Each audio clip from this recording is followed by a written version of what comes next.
What if I told you that 95% of believers struggling with lust make one critical mistake that guarantees they will remain trapped, no matter how many fasts they do, prayers they pray, or accountability partners they get? After helping thousands break free through our 3-day fast and 30-second prayer, I discovered that those who found lasting freedom avoided this one mistake, while those who kept failing kept repeating it. Today I am revealing this critical mistake that most spiritual teachers never address, and the simple biblical fix that could change everything for you starting today. Here is what shocked me. I started noticing that people using the exact same spiritual tools, the same fasts, the same prayers, the same accountability, were getting completely different results. Some found lasting freedom within weeks.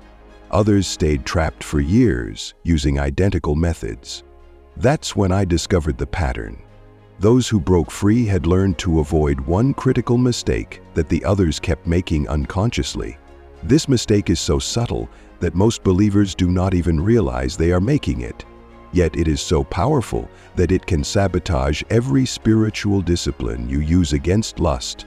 The mistake is not what you think. It is not looking at pornography. It is not failing to pray enough. It is not lacking accountability. The mistake happens before the temptation even hits. And it is rooted in a fundamental misunderstanding of how spiritual warfare actually works. Here is the one mistake that keeps you trapped in lust. You are fighting the temptation instead of fighting the source of the temptation. Let me explain. Most believers focus all their energy on resisting lustful thoughts when they appear. But Jesus reveals something profound in Matthew 15:19, "For out of the heart come evil thoughts, sexual immorality, theft, murder, adultery." Notice, Jesus did not say lustful thoughts create heart problems. He said, heart conditions create lustful thoughts.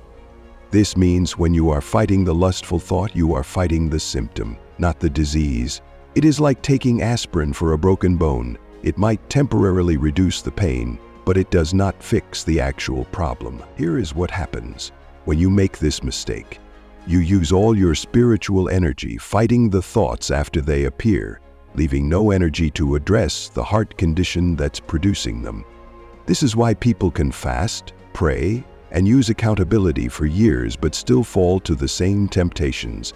They are fighting the fruit while watering the root. The enemy loves this mistake because it keeps you exhausted from constant battles while never actually threatening his stronghold in your heart.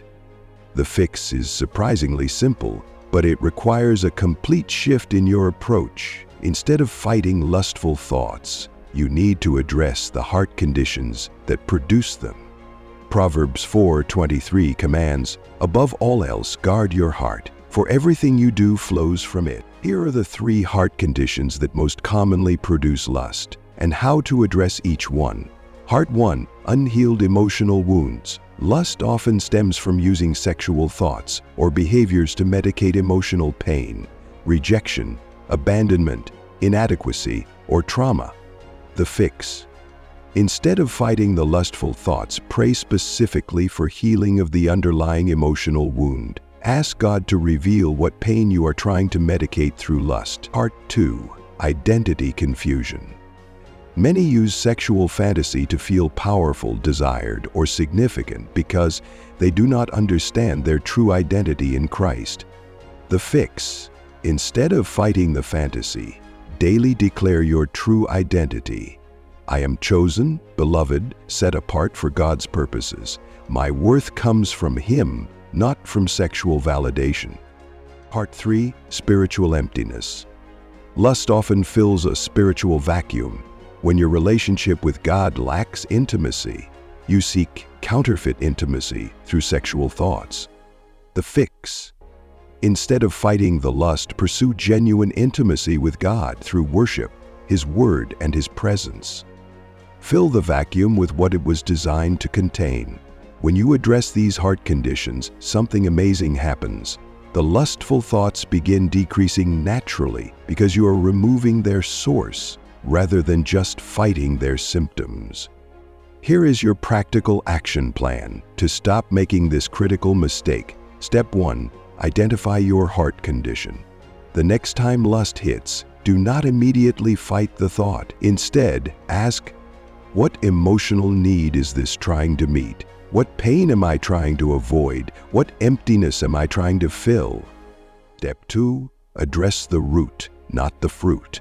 Once you identify the heart condition, direct your spiritual energy there. Pray for emotional healing, declare your true identity, or pursue intimacy with God, whatever addresses the specific root. Step 3. Use your existing tools correctly. Your 3-day fast and 30-second prayer become exponentially more powerful when you use them to target heart conditions rather than just surface symptoms. For example, during your fast, instead of just praying, "Remove this temptation," pray, "Heal the emotional wound that creates this vulnerability," or "Fill the spiritual emptiness that lust is trying to occupy." This shift transforms every spiritual discipline, from symptom management to root elimination. The one mistake keeping you trapped in lust is fighting the wrong battle. You have been fighting the fruit instead of the root, the symptom instead of the source. Shift your focus from fighting lustful thoughts to healing the heart conditions that produce them. This is not just a strategy. It is the biblical pattern Jesus modeled. He always addressed heart issues, not just behavioral symptoms. I challenge you for the next 7 days, every time lust hits, do not fight the thought. Instead, ask what heart condition it reveals. Then address that root issue. Share in the comments which of the 3 heart conditions resonates most with your struggle. Your honesty might help someone else identify their root issue. If this revelation has helped you understand why you have been stuck, share this video with someone else who needs to stop fighting the wrong battle. Remember, the enemy wants you exhausted from fighting symptoms. God wants you free by healing the source.